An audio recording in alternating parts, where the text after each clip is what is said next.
Polda Jabar menetapkan salah satu saksi, yakni MR alias Emram Danu, sebagai tersangka kasus pembunuhan ibu dan anak di Subang yang terjadi 2 tahun lalu. Kuasa hukum Danu, Ahmad Taufan, mengatakan bahwa Danu datang ke Polda Jabar untuk menyerahkan diri dan bersiap membongkar kasus pembunuhan tersebut. Tersangka Emram Danu menyerahkan diri dan menjadi justice collaborator dalam kasus pembunuhan ibu dan anak di Subang.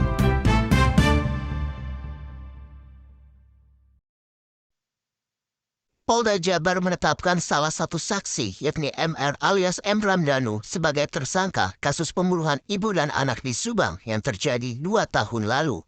Kuasa hukum Danu, Ahmad Taufan, mengatakan bahwa Danu datang ke Polda Jabar untuk menyerahkan diri dan bersiap membongkar kasus pembunuhan tersebut.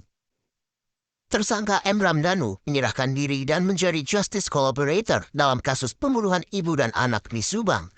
Alhasil, Danu menyeret 4 saksi lainnya yang kini telah ditetapkan sebagai tersangka. Polisi mengungkap adanya tekanan menjadi alasan tersangka Danu menyerahkan diri dan mengungkap keempat tersangka lainnya.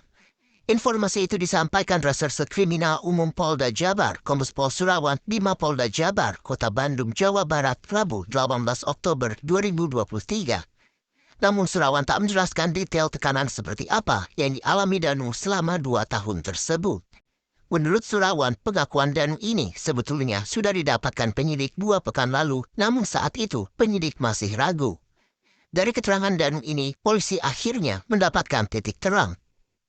Pendalaman pun dilakukan sampai akhirnya polisi mendapatkan bukti kuat yang dapat menyeret para pelaku lainnya dan menetapkannya sebagai tersangka.